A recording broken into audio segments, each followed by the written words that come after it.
Welcome all हायपरबोलाच्या आपल्या या second part मध्ये सगळ्यांचं खूप स्वागत आहे. ज्यांनी फर्स्ट पार्ट पाहिला नसेल त्यांनी हायपरबोलाचा फर्स्ट पार्ट पाहून मग हा व्हिडिओ चालू करा. ठीक आहे. हायपरबोला तुमचा एकदम परफेक्ट होणार आहे. मागचा पार्ट एकदा नीट बघून घ्या, स्क्रीनशॉट घ्या, लिहून काढा. जेवढं जास्त लिहाल तेवढं जास्त पक्क होईल. आता मागच्या व्हिडिओमध्ये आपण फर्स्ट हायपरबोला, त्याचे फीचर्स घेतले, त्याची इसेंट्रिसिटी, अजून बऱ्याच काही काही गोष्टी घेतल्या त्याच्यामध्ये. ठीक आहे. आता बघू आपण सेकंड हायपरबोला. हायपरबोलाचे दोनच टाईप आहे, इलिप्सचे 2 टाईप आणि पॅराबोलाचे 4 टाईप्स आहे. आणि त्याच्यातही अजून बरंच काही काही डीप आहे. तर ते जेवढं शॉर्ट व्हिडिओज मध्ये देता येईल तेवढं तुम्हाला मी देते. जेईला चॅप्टर अत्यंत महत्वाचा आहे, भरपूर क्वेश्चन्स याच्यावर विचारतात. तर जेई साठी जे जे लागतात ते शॉर्ट व्हिडिओज मध्ये मी बनवते. एक्झामच्या आधी तुम्ही आपल्या इंटिग्रेशनची शॉर्ट सिरीज बघून घ्या पूर्ण, त्याच्यानंतर कोनिक्सची शॉर्ट सिरीज बघून घ्या पूर्ण. तुमची फुल रिव्हिजन होऊन जाणार आहे. तुमची ज्यावेळेस शिफ्ट असेल त्यावेळेस आदल्या दिवशी एकदा व्यवस्थित बघा. इतकं छान सोप्या पद्धतीने दिलेलं आहे. ठीक आहे. चला आता आपण जाऊ आपल्या सेकंड हायपरबोलाकडे. सेकंड हायपरबोला म्हणजे व्हर्टिकल हायपरबोला. याचं दुसरं नाव आहे कॉन्ज्युगेट हायपरबोला.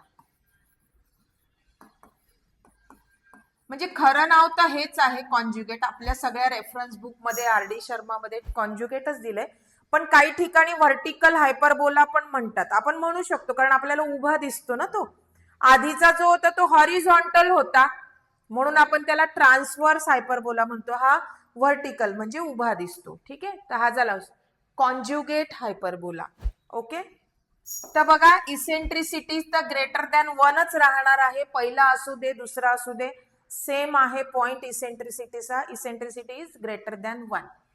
तर equation of this second hyperbola is x square upon a square minus y square upon b square is -1. नीट लक्ष द्यायचं आहे इक्वेशन कडे.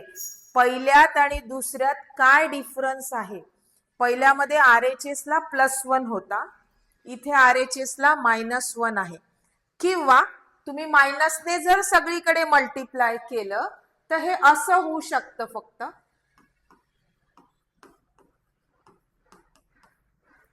ठीक आहे. कन्फ्युजन ठेवायचं नाही, एकदम क्लिअर लक्षात ठेवायचं. पहिल्या हायपरबोलामध्ये इज इक्वल टू +1 आहे, सेकंड हायपरबोलामध्ये इज इक्वल टू -1 आहे. उलट पालट असं लक्षात ठेवण्यापेक्षा हे जास्त चांगलं राहील, हे लक्षात ठेवा. ठीक आहे. हा झालं, हे झालं इक्वेशनचा पार्ट. इथे मी इक्वेशन लिहून घेते. x square upon a square minus y square upon b square is -1. Okay. चलो नेक्स्ट व्हर्टायसेस. अगेन सेंटर आणि ऍक्सिस पहिले डिस्कस करून घेऊ. सेंटर एकदम इझी आहे सर्व डायग्रामचा. आता पुन्हा एकदा सांगते, हे दोन्ही मिळून आणि डायरेक्ट्रिक्स हे सगळं मिळून हायपरबोला झालेला आहे. हे पूर्ण एकच डायग्राम आहे. काहींना ही वेगळी वाटते, हे वेगळं वाटतं, हे वेगळं वाटतं, तसं नाहीये. हे पूर्ण सगळं मिळून हायपरबोला तयार झालेला आहे. ठीक आहे. तर या पूर्ण डायग्रामचा सेंटर आहे ओरिजिन, पूर्ण मध्य. So origin is the centre of the hyperbola. त्याच्यानंतर ऍक्सिस. हायपरबोला कोणाच्या भोवती सिमेट्रिक आहे, म्हणजे जेवढा एवढा पार्ट तेवढाच एवढा पार्ट, तर वाय ऍक्सिस सोबत. ठीक आहे. तो ऍक्सिस झाला Y axis. Axis of symmetry. Symmetry म्हणजे आता सगळ्यांना माहिती आहे. तुम्हाला मी फार सोपं एक्झाम्पल दिलं होतं. झाडाचं पान असतं बघा, मध्ये एक रेष असते, इकडून जेवढा पार्ट तेवढाच इकडून पार्ट असतो. That is the symmetry. ठीक आहे. So Y axis is the symmetric axis किंवा ऍक्सिस ऑफ सिमेट्री म्हणा. आता पुढे व्हर्टायसेस. तर ऍक्सिस हायपरबोलाला कुठे कुठे कट करतोय, बी आणि बी डॅश. सो बी 0, बी आणि बी डॅश इज 0, -b. आता अजून एक गोष्ट आपली याच्यामध्ये राहिली. जसं की फर्स्ट हायपरबोलाला इमॅजिनरी बी बी डॅश होते, तसं याच्यामध्ये इमॅजिनरी आहे ए आणि A dash. So A is a, 0, A dash is -a, 0. Clear झालंय सगळ्यांना. मला कमेंट सेक्शन मध्ये टाकत चला, काय समजते काय नाही समजते. समजला ना व्हिडिओ तरी टाका, म्हणजे मला पण लक्षात आलं पाहिजे की तुम्हाला कळतं आहे सगळ्या गोष्टी. ठीक आहे, अजून पुढे. So A0 minus A0. हा, इक्वेशन ऑफ डायरेक्ट्रिक्स बघा. फर्स्ट हायपरबोला मध्ये काय होतं बघा, इक्वेशन ऑफ डायरेक्ट्रिक्स नीट बघा. y is equals to, y axis होत्या ना, ते y ऍक्सिसला असा होता ना, y ऍक्सिसला पॅरलल होत्या. So x is equals to a by e आणि x is equals to minus a by e होतं फर्स्ट हायपरबोलाला. आता काय होईल, y axis is y is equal to b by e, आता x ला पॅरलल आहे. So y is equals to b by e and y is equals to minus b by e. Centre तर आपलं झालेलं आहे ओरिजिन 0 0. ठीक आहे, इथपर्यंत समजलंय सगळ्यांना. सो इक्वेशन ऑफ डायरेक्ट्रिक्स झाल्या. ठीक आहे, दोन डायरेक्ट्रिक्स, आणि डायरेक्ट्रिक्स ना अशी मध्ये असते याच्या डायग्रामच्या, या दोन कर्वच्या मध्ये असते डायरेक्ट्रिक्स. त्याच्यानंतर कॉर्डिनेट ऑफ फोकाय, दोन focus S S dash S 0, BE and S dash is 0, minus BE, दोन फोकाय. डिस्टन्स बिटवीन फोकाय, हे डिस्टन्स बीई, हे डिस्टन्स बीई. कॉर्डिनेट निगेटिव्ह पण डिस्टन्स इज ऑलवेज पॉझिटिव्ह, म्हणजे टोटल डिस्टन्स झालं 2BE. बरोबर ना, focus मधलं डिस्टन्स. त्याच्यानंतर डिस्टन्स बिटवीन डायरेक्ट्रिक्स, याचा आहे x is equal to y is equal to b by e, y is equal to minus b by e. मग total distance झालं 2b बाय e. क्लिअर झालं इथपर्यंत? लिहित चला, स्क्रीनशॉट घ्या, नंतर लिहा, पण लिहून मात्र काढायचंय. हा, ट्रान्सवर्स ऍक्सिस बघा, याचा ट्रान्सवर्स ऍक्सिस आता बी डॅश झाला, B dash two B. Again conjugate जो आहे तो इमॅजिनरी आहे, दिसत नाहीये, तो इमॅजिन केलेला आहे, मानलेला आहे. So A dash conjugate axis 2a. इथपर्यंत कळलंय सगळ्यांना? आता relation between A B and E. First हायपरबोलाचा आठवा, B square is A square E square minus 1. म्हणजे याच्यात काय होईल, A square is B square E square minus 1. हे इतकं सोपं आहे ना, एक लक्षात आलं की दुसरं लगेचच तुमच्या लक्षात येणार आहे. आणि अगेन इसेंट्रिसिटी काढताना वेगळा फॉर्म्युला लक्षात ठेवू नका, याच्यावरूनच इसेंट्रिसिटी आपण काढू. So A square is B square E square minus B square. So A square plus B square is B square E square. E square is A square plus B square upon B square. So E is root A square plus B square upon B. ठीक आहे, बरेचसे तुम्ही जर PYQ सोडवत असाल, म्हणजे PYQ सोडवायला पाहिजे, कारण आता 5-6 दिवसातच जेईची एक्झाम आहे, खूप कमी दिवस राहिलेले. तर PYQ ज्यावेळेस तुम्ही सोडवणार ना, तेव्हा तुम्ही बघा, इतके एक्झाम्पल्स आहे याच्यावर आणि खूप डीप आहे. जर तुम्ही सीईटीचं कोनिक्स धरलं ना, तर एवढ्या याच्यावरच क्वेश्चन्स येतात.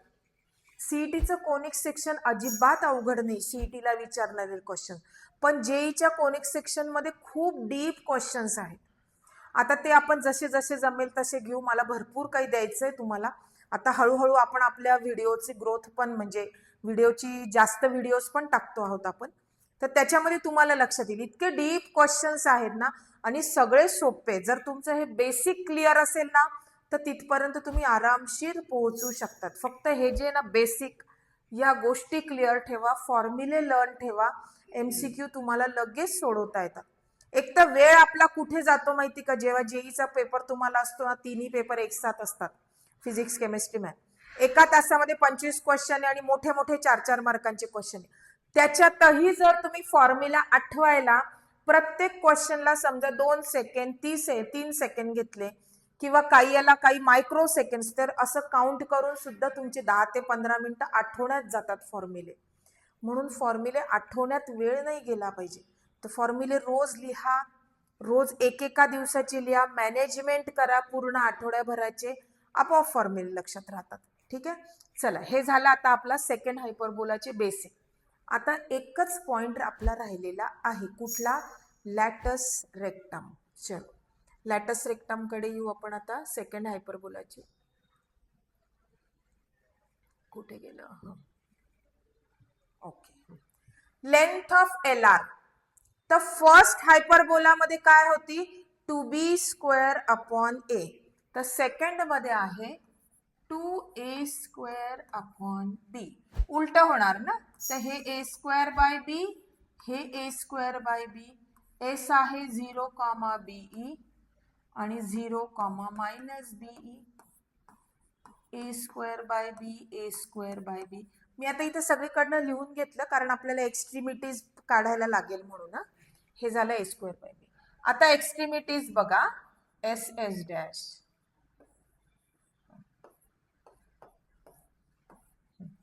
तर एल चे कोऑर्डिनेट किती येतील बघा, हे आहेत आपला एक्सिस. हे एल चा एक्स कोऑर्डिनेट हा म्हणजे a²/b. वाय कोऑर्डिनेट बघा, इथे आपला ओरिजिन आहे बीई. ठीक आहे. एल डॅश बघा, एक्स कोऑर्डिनेट a²/b, पण निगेटिव्ह एक्स ऍक्सिस वर आहे म्हणून -a²/b, बीई.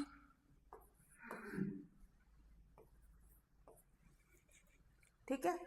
एक्स्ट्रीमिटीज पुन्हा एकदा सांगते, एक्स्ट्रीमिटीज लर्न करू नका. एक्स्ट्रीमिटीज डायग्राम पटकन छोटीशी डायग्राम बनवायची, एक्स्ट्रीमिटीज तुम्हाला काढता येतात. एस डॅश बघा, एल किती येईल? a²/b, -be. आणि एल डॅश बघा निगेटिव्ह वर आहे -a²/b, -बीई. Also L dash lies in the third quadrant. Third quadrant मध्ये एक्स पण निगेटिव्ह, वाय पण निगेटिव्ह, म्हणून हे दोन्ही पण निगेटिव्ह येते. ठीक आहे. इथे झालं हे आपलं कंप्लीट सेकंड हायपरबोला. फॉर्म्युले व्यवस्थित नीट बघा, कमेंट सेक्शन मध्ये टाका, लाईक करा, व्हिडिओ आवडला असेल तर शेअर करा, भरपूर ठिकाणी शेअर करा. तुमचे जेवढे फ्रेंड सर्कल आहे, ट्युशनचे आहे, क्लासचे आहे, सगळ्या मुलांना पाठवा. खूप उपयुक्त व्हिडिओ आहे आणि जेईचे बरेचसे मार्क्स तुमचे याच्यामध्ये कव्हर होणार आहे. ठीक आहे. भेटूया पुढच्या व्हिडिओत.